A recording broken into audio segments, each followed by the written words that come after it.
Hello, my name is Calvin, My name's Nick. and we're part of the PMO consultancy. And today we're going to be teaching you guys about the stock market. So, first of all, what is the stock market? The stock market is a marketplace where publicly traded companies, only publicly traded companies, issue parts of their company in the form of shares to investors like us. They're basically giving away a small part of ownership of their company for us. Now, why do companies do this? Because companies, through giving out parts of their company, they get back money from the investors to then grow their company. And for us investors, we want to be a part of this company because we believe we can earn profits through their growth. So we're going to cover three key concepts in this video. First, we're going to talk about what stock markets are, as well as online brokerages. We're going to talk about how us as investors make money through investing in stocks. And finally, we are going to be talking about stocks in general, also known as shares of ownership. All right, so stock markets and brokerages. Now, these are not the same thing. Stock markets, like we covered before, and we'll be explaining how they're different. All right, so these are the primary stock exchanges, also known as markets, NYSE and NASDAQ. These are both based in the US, but they also exist worldwide, like Singapore has one, London Business Exchange is one for the UK. But these are the primary ones where most US companies are listed on. And they're open from Monday to Friday, 9 to 4, but they also trade extended hours. So you can basically think, us as investors, we can buy and sell shares of stock, shares of a company from Monday to Friday. Saturday and Sunday are closed. And NYSE, they actually have a physical floor. They're much older, and then NASDAQ is the more prominent one nowadays. It's fully online, and it focuses more on tech stocks. So now, what are online brokerages then? Well, stock markets exist, but we as investors, we can't actually go there and buy because they don't provide that kind of marketplace. So instead, we go through these apps, Fidelity, Robinhood. We have them on our phone. When we want to buy a share of a company, we go through them as like a middleman. So first of all, we pay. Let's say we want to buy one share of GameStop, $325. So then I pay $325 to the middleman, which is the brokerage. They send it to like the stock exchange, like NASDAQ. NASDAQ gives it back to the brokerage, and then they send it to me. So I as an investor, I get the share that I want of the company. The stock market, like NASDAQ, they get my investment. The middleman, the brokerage, gets a little bit of commission. We're going to be talking about investors and how we make money. So there are two ways, through capital gains and dividends. So starting with capital gains, I'm going to start with an example. If I were to buy one Google stock at $5 and the price of that stock went up to $10 and I sold it to Calvin here for the $10, I make a capital gain of $5.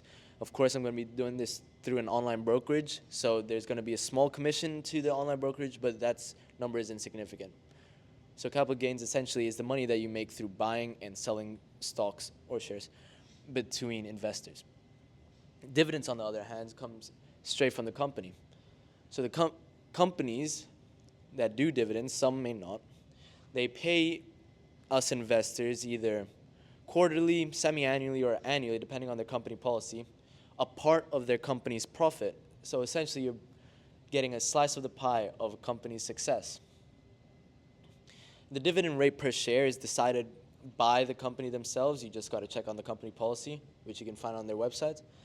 So for example, here, one share from this company is about $100.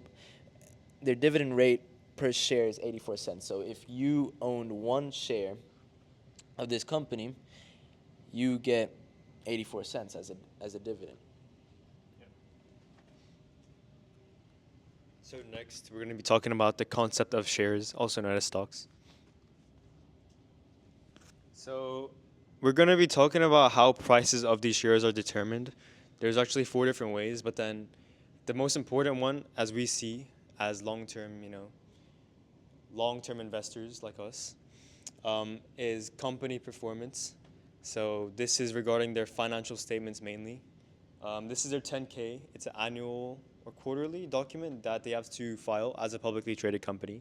So like you guys and us, like as investors, we can see how they're doing. This document has balance sheets, cash flow sheets, and also profit and loss statement, which are essential documents to understand the company's assets that they have, company's profit that they're making, how much cash the company has, and the growth of the company. Another factor is this just supply and demand. As shown here, there's an inverse relationship between supply and demand. That means as supply goes up, demand tends to go down, and vice versa.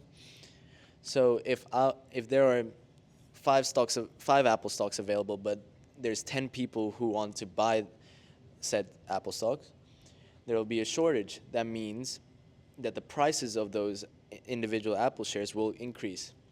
Now, if there were 10 Apple shares, but only 5 people want to buy those shares, 1 share each, then the prices of those shares would go down in order to attract more investors. You can cover the next one. Oh, now we're talking about some external factors that may affect share prices, such as inflation, interest rates, and tariffs. So as you guys may have heard, in the U.S. is placing a lot of tariffs on a lot of foreign companies who are trying to sell their products in the U.S. This means their production, their cost of production, or just cost of sales in the U.S. is just increases, decreasing their profit margins. As a result, their stock goes down in value because their profit margins are much lower. And these other external factors will have similar effects to their stocks, to company stocks. And the last one we want to cover is kind of ties into external factors as well, because it could have something to do with the company or it could not. It's market sentiment. So this covers anything from like macroeconomic factors such as the overall economy, or also company related. So one example we want to cover here is Palantir CEO Alex Karp. So this was actually last week. The CEO of Palantir, which is like a big time stock right now, he announced that he planned to sell 1.2 billion of his company. So due to this, a lot of shareholders, thought, due to this, like they thought the value of the company was decreasing. That's why he was selling. So they kind of followed it, and then they also sold. And Palantir's price actually decreased to like 85, although it was due to other factors such as the government cutting defense funding and also macroeconomic factors. But all of this kind of groups into one category, which is market sentiment. Sometimes, even though the company's performance is really good, the price of the stock could really go down. So it's not always good performance equals expensive stock. So we're going to be discussing the importance of the stock market now. And we're going to be focusing on 4 key points. Businesses want to be on the stock market to be able to sell shares so they can gain capital. This is a very good way for companies to gain a lot of capital to support any business operations. For example, if a company needs a lot of funding for some new research and development project, they could raise money, they could raise capital through going public by selling shares on the stock market. This is an equal trade on the stock market, as investors also can make money through the stock market. As we said before, investors can make money through capital gains, buying and selling shares to other investors, as well as through dividends, where they earn money based on how much profit the company is making. And also, these 2 points are great points. The stock market overall tends to tell us it's a good economic indicator of how a country's economy is running.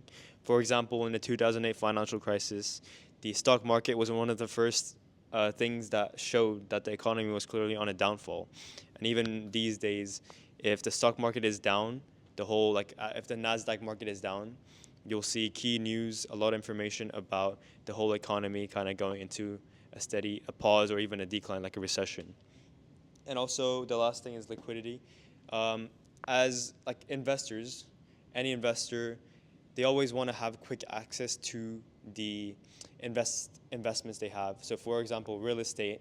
If they want to convert real estate into liquid assets like money, it'll take a long time But the stock market is great because you can have the equal money of investment in the stock market like you do in a real estate, but then you can transfer quickly into cash in like 10 seconds. That's why stocks are great sources of investment. Okay, so in the next, thank you for listening, guys, and Don't forget to like, subscribe. Also, leave down any comments of any questions you might have or any tips you might have for us. And what are we doing in the next video? so next video we want to talk about. You want to go back to the 2 slides? We want to talk about how to determine a company's value through internal factors such as company's performance and growth projections and stuff like that, in order to help you guys invest properly, not through speculation. Thank you for listening.